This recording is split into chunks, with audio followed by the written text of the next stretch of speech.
Liquefaction of gases part 2। इसमें हम शीतलन के कुछ और सिद्धांतों के बारे में स्टडी करेंगे।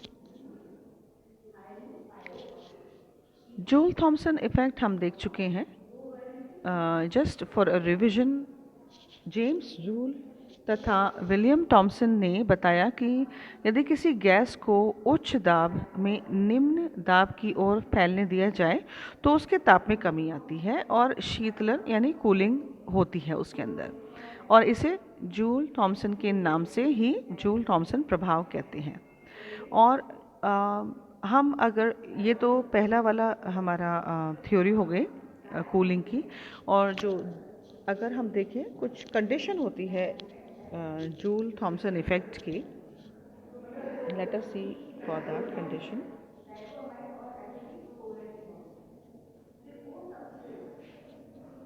Condition of Joule Thomson effect or also known as the inversion temperature.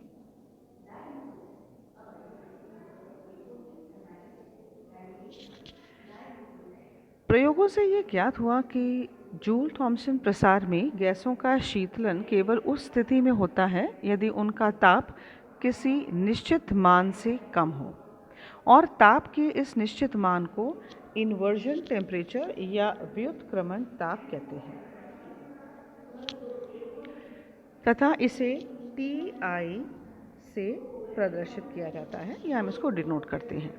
और प्रत्येक गैस के लिए व्युत्क्रमण ताप का कुछ निश्चित मान होता है, और ये जो निश्चित मान है उसके वॉन डेर वाल्स स्थिरांक यानी कि A व B जो हैं, इससे निम्न प्रकार से हम इसको रिलेट कर सकते हैं, या ये इस प्रकार से संबंधित है, that is TI is equal to 2A upon RB।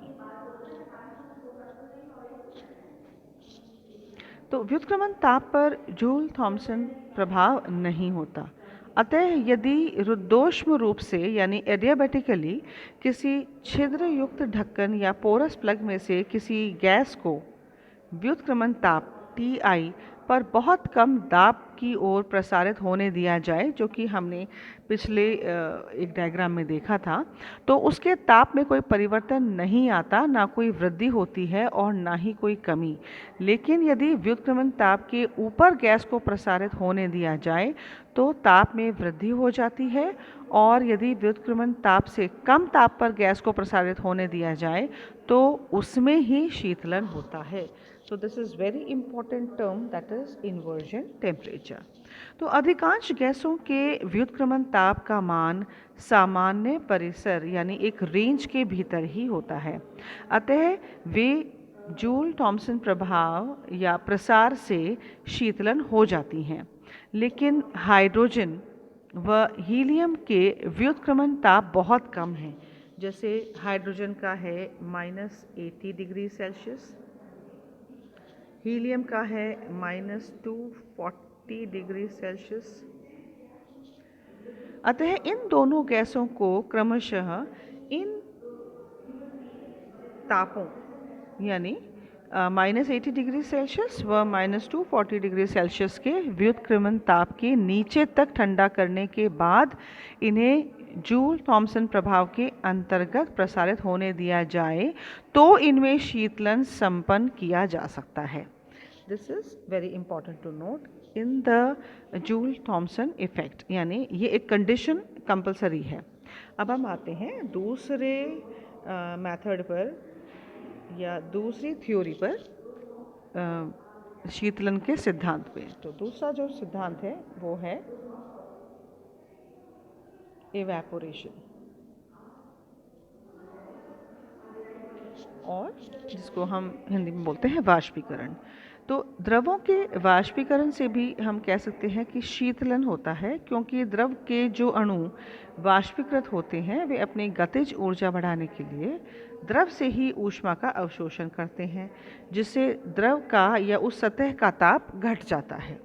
और यदि किसी वाष्पशील द्रव का निम्न दाब पर हम रैपिड इवेपोरेशन करते हैं, यानी कि द्रुत वाष्पीकरण किया जाता है, तो ताप में कमी होती है। ताप में इस कमी का कारण है कि वाष्पीकरण के लिए आवश्यक गुप्त ऊष्मा यानी जो लेटेंट हीट है वह स्वयं द्रव से ही वो ग्रहण की जाती है, अतः द्रव ठंडा हो जाता है। और अगर देखें पहले बहुत टाइम पहले -40 डिग्री सेल्सियस से सेंटीग्रेड तक ठंडा करने पर अगर हमें द्रव अमोनिया को हम बना सकते हैं। मैंने डायग्राम पहले आपको नाइट्रोजन वाला दिखाया था, इस तरीके से अमोनिया का भी द्रवीकरण किया जा सकता है। इसमें अतः हम ये कहें कि ये 19वीं सदी की बात है कि जब -40 डिग्री सेल्सियस तक ठंडा करने के लिए द्रव अमोनिया का वाष्पीकरण किया जाता था, और इसके बाद अमोनिया के स्थान पर फ्रियॉन्स यानी freons we know it is chlorofluorocarbons. तो जो फ्रियॉन है डाइक्लोरो डाइफ्लोरोकार्बन का उपयोग होने लगा। और फिर पिक्टेट एक साइंटिस्ट हुए हैं ने गैसों के द्रवीकरण में इस विधि का उपयोग किया था, और द्रव ऑक्सीजन में वाष्पीकरण द्वारा 55 केल्विन ताप पर शीतलन किया जा सकता है। In the case of oxygen, यानी हम लिक्विफाई कर सकते हैं ऑक्सीजन को। So this is the second we can say the theory of cooling. तो वाष्पशील द्रवों के द्रुत वाष्पीकरण द्वारा शीतलन किया जा सकता है। ये हो गई हमारी सेकेंड थ्योरी। अब हम आते हैं थर्ड थ्योरी पर।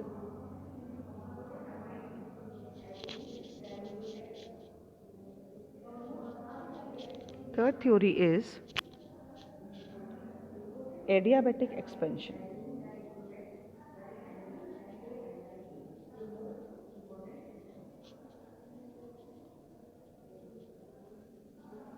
यानी रुद्धोष्म प्रसार। जब किसी गैस को दाब के विरुद्ध प्रसारित होने दिया जाता है तो उसे यांत्रिकी कार्य करना पड़ता है, यानी मैकेनिकल वर्क करना पड़ता है। इसके लिए गैस के अणुओं की गतिज ऊर्जा का कुछ भाग व्यय हो जाता है, यानी यूज हो जाता है, और गतिज ऊर्जा के मान में कमी आते ही गैस का शीतलन हो जाता है। तो जब एक संपीड़ित गैस का रुद्धोष्म परिस्थितियों में किसी परिरोधी दाब के विरुद्ध प्रसार होने दिया जाए तो वह गैस के कुछ बाह्य कार्य करने पर हम इसको समझ सकते हैं कि इस रुद्धोष्म अवस्था में चूंकि ऊष्मा का विनिमय संभव नहीं है, अतः बाह्य कार्य में गैस के अणुओं की आंतरिक ऊर्जा व्यय हो जाती है, और आंतरिक ऊर्जा में कमी के कारण ताप कम हो जाता है, और इस वजह से ही उसके अंदर शीतलन हो जाता है। और इसका बहुत अच्छा उदाहरण है क्लॉड का उपकरण, जो कि हम नेक्स्ट लेसन में देखेंगे, एडियाबैटिक एक्सपेंशन के द्वारा शीतलन। तो यह है थर्ड मेथड। अब हम देखते हैं फोर्थ मेथड। फोर्थ मेथड है by the adiabatic demagnetization of paramagnetic substances. Adiabatic demagnetization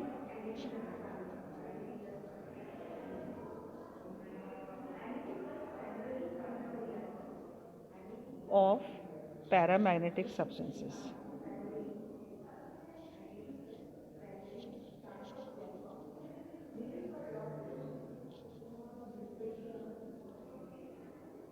Paramagnetic substances.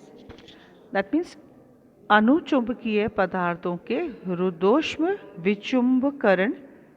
विचुंबकन द्वारा।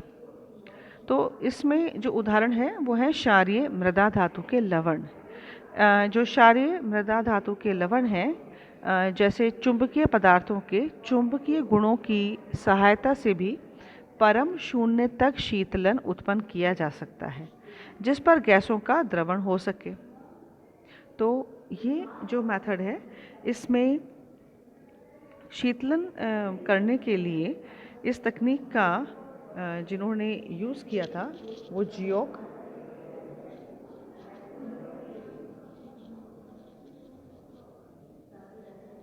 एंड डेबाय जो साइंटिस्ट थे ने उपयोग किया है। इस तकनीक में यद्यपि गैसों का द्रवण नहीं किया जाता, परंतु निम्न ताप प्राप्त करने में इनका उपयोग किया जा सकता है। इस तकनीक में अनुचुंबकीय यानी जो पैरामैग्नेटिक सब्सटेंसेस होते हैं, जैसे कि सीरियम फ्लोराइड,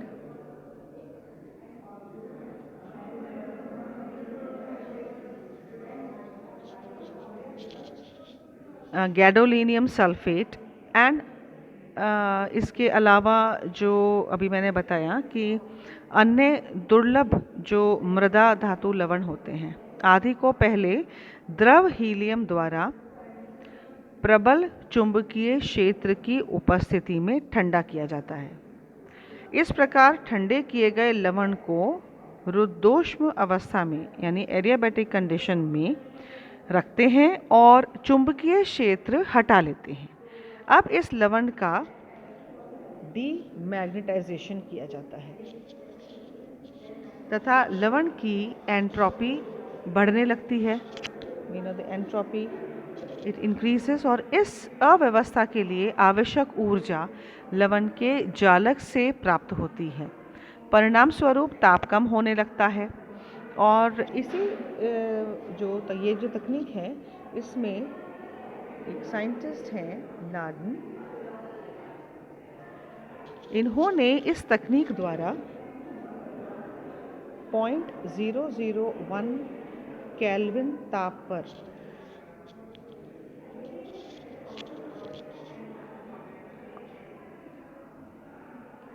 .27 ताप पर